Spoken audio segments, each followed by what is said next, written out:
আমি তো দর্শকবৃন্দ আশা করি সকলে ভালো আছেন। আমি উজ্জ্বল পাল, উপসহকারী কৃষি অফিসার, লালপুর নাটোর। দেখেন আকাশে এখন বৃষ্টি হচ্ছে, বৃষ্টির মধ্যে মাঠে আমাদের যে প্রণোদনা, কৃষি যে প্রণোদনা থাকে, সেই প্রণোদনার আওতায় আমরা মুগের বীজ দিয়েছিলাম আমার কৃষক সুলতান ভাইকে।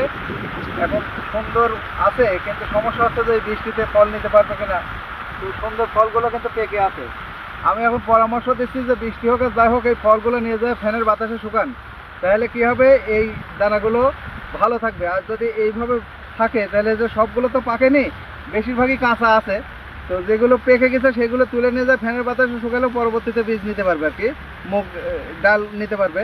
কিন্তু যদি এইভাবে রেখে দেয় তাহলে কি হবে, এই মুগের সমস্যাটা হচ্ছে যে এই যে পানি পড়ার কারণে, বৃষ্টিতে পানি পড়ার কারণে কি হচ্ছে, এর ভিতরে কিন্তু গাছ বের হয়ে যায়। তো আপনাদের যাদের এখনও এরকমভাবে পেকে আছে, কিছু পাকিছে কিছু পাকেনি, পাকার সংখ্যায় কম, যেভাবে হোক ফলগুলো তুলে নিয়ে যাবে, একটু বাতাসে শুকায় নিলে কিন্তু আপনার ফলগুলো টিকে যাবে বা আপনার বীজগুলো নিতে পারবেন। তো এইভাবে আপনারা মুগের ফল সংগ্রহ করুন এবং স্বাবলম্বী হন। ধন্যবাদ সকলকে, ভালো থাকবেন সকলে, আর নজর রাখবেন কৃষিকতা 24-এ। ওকে।